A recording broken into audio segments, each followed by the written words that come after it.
Friday, the final day of the week. These are the voyages of the program Unsportsmanlike Conduct. Its ongoing mission: to explore strange new movies, to seek out new bits and new edifications, to boldly go where no radio program has gone before. Oh, Kent's Movie Club. It's El Kent's Movie Club. El Kent's Movie Club. It's El Kent's Movie Club. And we welcome in every Friday Kent Wolgamon of the Lincoln Journal-Star. Hello, Kent. Hello. Are you getting yourself prepared for tomorrow night in prime time? Oh, I'm as prepared as I'm going to be. Gonna get a dose of prime after the game too. I'm really looking forward to that. Ken, are you allowed to ask a question after the game? We were talking about it earlier, how like they are very specific on who asks questions in these moments. Yes, and the answer is probably no. Yeah. So you're just there to take notes and watch the fireworks. Yep, because I can't imagine. I mean, if I have a question, I'll try to ask it, but apparently they only call on specific people. What if you show up wearing a bunch of Buffs gear? You could confuse them. Get a bucket hat, like a Buffs bucket hat. There would be no way that I would ever do that. Good call, Kent. Hey, sometimes you got to do it for the story, Kent. You got to immerse yourself in the journalism. No. Well, that would be almost as awful as telling me that I had to wear a Broncos gear. Ooh, yeah, you'd never be caught dead wearing one of those. Correct. Well, this week's movie is called One Life. It's actually from last year, so it's a relatively recent movie, and it stars Anthony Hopkins. It is a movie it's based on a true story about a British stockbroker who turns humanitarian during World War II. And the story is that 1938, as the Nazis are starting to expand across Europe and they're threatening Czechoslovakia, Winton comes across some folks who are working in Prague who are trying to help refugees who are trying to escape future Nazi occupation. And Winton becomes inspired by this and essentially starts his own refugee service to try to get Jewish children out of Czechoslovakia and then over to England, where they can be adopted by British folks in England. So basically, it's just a way to get the children out of harm's way and, hopefully be reunited with their parents after the occupation or after the war is over. And the story actually is set in the 1980s as Winton is an older man, but and he's cleaning out his old room. He's kind of a hoarder. His wife's telling him, "Hey, we got to clean things up. Your daughter's coming. There's a baby. We need to." And he comes across his old files, and then the movie starts to shift back and forth between present day England and 1938 Czechoslovakia, showing the efforts that he put forth to try to get these children safely out of Czechoslovakia. So that is basically the premise of the story. And eventually, his story gets told, and it wasn't known to anybody for many years, except to the people who were directly involved.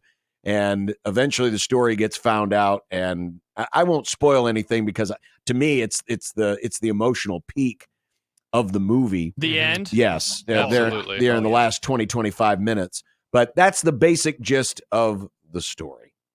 So, and I'll be honest, I was not aware, even though I'd never heard of this. Oh, I'd me never either. heard of this before, and so this was very unique, and I thought it was a very fascinating story.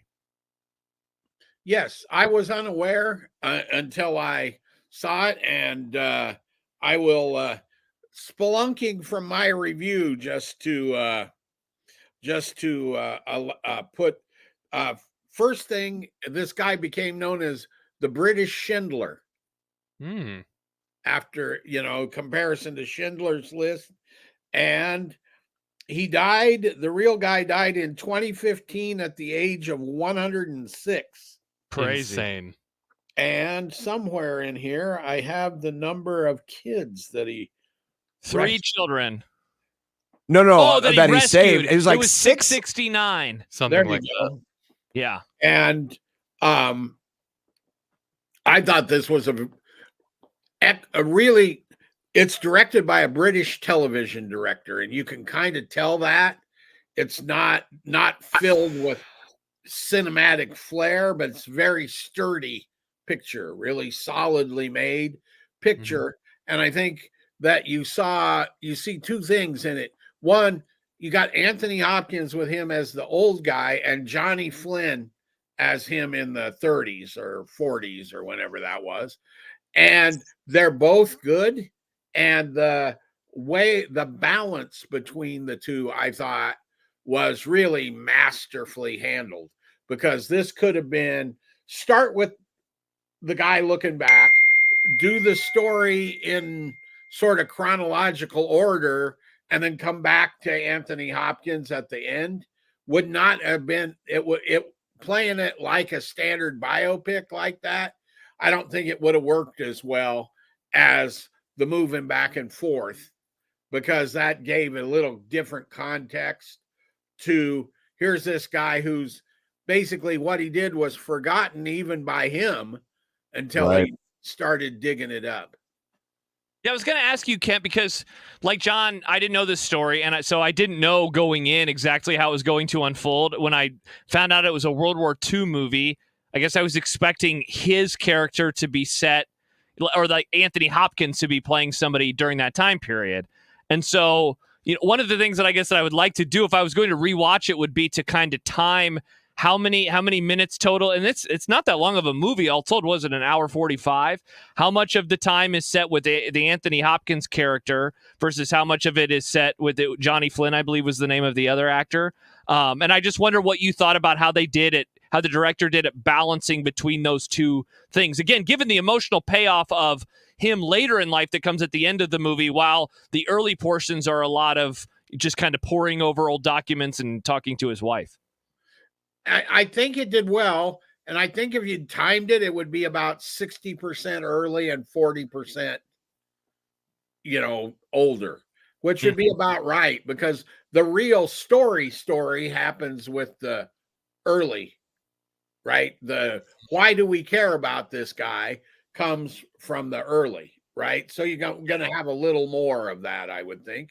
But I thought that number one, somebody wrote, whoever wrote this really did a very nice job of getting all this stuff in the movie without making it didactic, right? Oh, he did this and did this and did this, right? It made it very, there's a narrative, there are like 2 or 3 narratives going on at the same time, and they all fit together and work really well.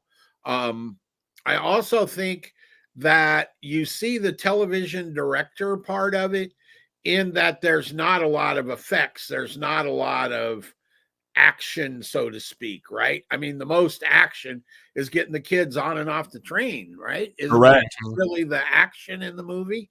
So there's really not a lot of that. So that makes it very much a focused little drama, right? Mm-hmm. And you could almost, if you think about it, you could see this playing on television very easily. Yeah. Wait, John, not to interrupt, but because we know the history of World War II and the Holocaust so well, there's no hand holding in on one hand, right? So it's not giving us the background. We know what's happening, but it also doesn't show a lot of the true horrors, because it allows there are moments, especially towards the end when they're kind of talking about, there's, again, don't want to give too much away, but there's this part where there's all these pages, and that is meant to represent something that happened to a lot of these children. And there's not this flashback then of like something happening. It's just, we know what unfolded in that moment in time. And I thought, because I think I saw when I pulled it up on Paramount Plus, it's only rated PG. And I was a little surprised by that. And yet I thought that was a good way, I guess, to tell this story. If you want maybe the certainly much darker version of this kind of story, it's out there, right? With like a Schindler's List. Well, and that was going to be my point, was in many ways, this is Schindler's List light, right? Because Schindler's List is a very dark and powerful move. Dark in the sense that, you experience some of the horrors. You experience, the torture and the things that are going on in the internment camps. Whereas this, that the tragedy is implied, right? Yes. Mm-hmm. And we all know what happens to the people that got left behind.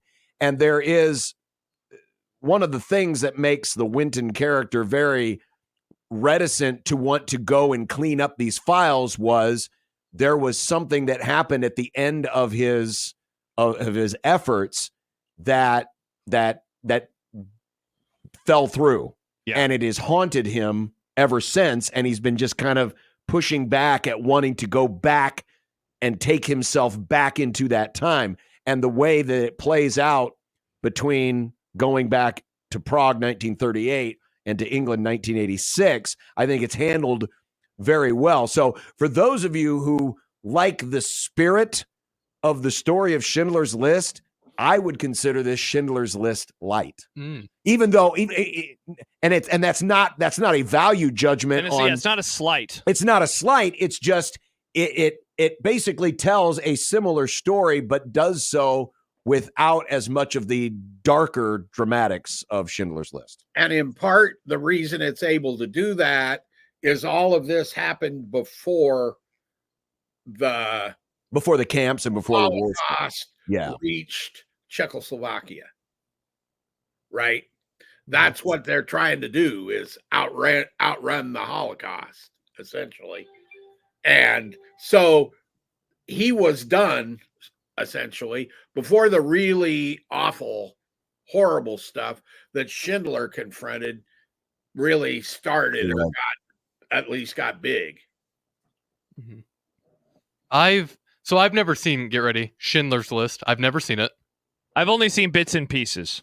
But this movie, I liked the story and the concept of this movie a lot. I really liked the balance between the present day and the past day and how they mixed it together to where everything fit very nicely together. Like everything had a purpose in this movie. But they did that without making it feel too dense. I kept thinking that I think this is a really cool story and a really cool concept. There are so many more stories other than this guy's that I would like to see told also in the movie. I would like to see more of what happened just in the past. Maybe a focus on some of the other characters that were left back in Prague and some of the things they had to deal with. I think a story about one of the kids who made it and just chronicling their journey, maybe like the 8th train or the last train to make it through. It's one of those movies that makes me want to see and hear more stories from this specific event, but from different perspectives. And I hope that we get that. I know this movie just came out last year. I would hope that these stories were documented somewhere so we have more content to work with as far as this specific period and moment in history goes, because I mean, it's fascinating. I had no idea about this, and now I'm extremely interested. Well, there might be a British documentary about this that does some of what you're talking about. I don't know that there is, but this was obviously in the 80s became a notable thing in England. Right. And it would be something that it would seem to me might trigger a documentary filmmaker to go in and do what you're talking about. Mm-hmm. Yeah, the screenplay is based on the book written by Winton's daughter. Okay. So, the story obviously is documented. And as I was reading some of the production notes, the daughter, requested that Anthony Hopkins, play her dad. And then he read the script and said, I will do it. That's really And cool. did you look at the compare? He looks a lot like the real guy. He really does. He really does. And it's so funny that we just did a Hopkins movie, and I said I haven't really seen a whole lot of him, and I can see how great of an actor he is, and here he is playing another character that is entirely different, and he is shown this one much more sad emotions than the character in The World's Fastest Indian, which was that guy was just happy-go-lucky all the time. This one is, man, he's sitting with some stuff.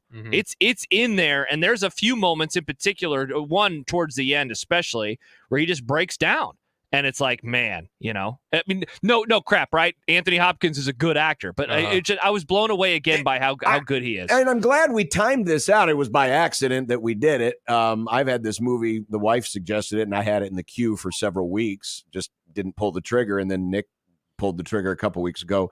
But I'm glad we had these movies in close proximity because we got to see the range, right? Because the Monroe character, the world's fastest Indian, like Josh said, very happy-go-lucky, kind of whimsical, just a very unique, cool outlook on life. Winton, also a very unique outlook on life, given that he's a British citizen. Why does he care?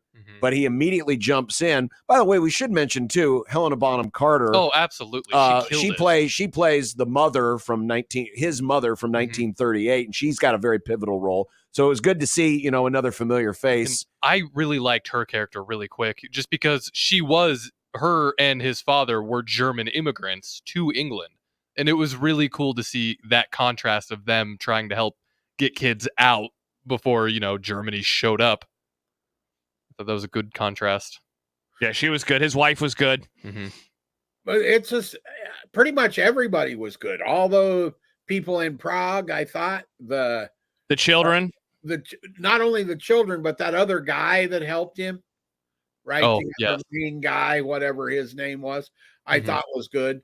I think now, if we're really going to do the range of Anthony Hopkins, maybe we need to revisit Mr.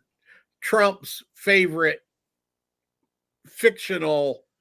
I think he thinks it. I hope he knows it's fiction. Well, we did. We did that, right? Silence of the Lambs. Yeah, we did Silence of the Lambs. So we have seen the faces. That's true. Now, I still say, and this will be one for the down the road. The Elephant Man is one of my favorite Anthony Hopkins films. That'd be another one too. And seeing him in his much younger days as well, because that was from the early 80s. Yeah.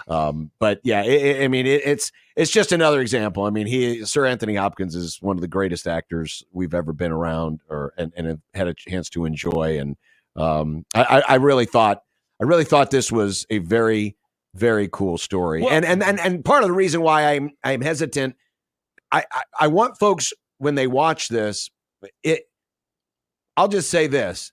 It touched me deeply at the end. Me too. John, I could not agree with you more, man. That the end is very, very, very powerful. And Kent, I asked that question earlier about the kind of bouncing back and forth, because when I first started, I'll be honest, it took me a little bit to get into. And I was like, I don't know. I approach a lot of these types of movies now, and I think The Last Dance or the OJ doc kind of ruined me, where I'm like, couldn't this have just been a documentary? Why do I need a fictionalized version of it? But the story is told in such a way where I think that the people involved earned this story, being able to tell it in this particular way. But that ending, the last, probably 15 minutes, are very, they're just incredible. Some of the stuff that happens there. It's an extremely touching movie. Yeah, it really is. Yeah. It got me good. And I won't reveal anything more than this, but many of the extras in that scene at the end are the children of the children who were saved. The actual 669 Jewish children that were saved, many of their offspring were extras at the end of this movie. Yeah. And I'll just leave it at that. But really good. It's on Paramount Plus. I believe it was also on Apple TV, Apple Plus, correct? I Didn't think you say- that's right. Yeah, I believe that was. But we saw it on Paramount Plus. If you'd like to check it out, it's called One Life, starring Anthony Hopkins. Really enjoyed it. Thank you to my wife for recommending it. She's the one that saw it first and said you guys should review this, and glad we did. Thank you, John's wife.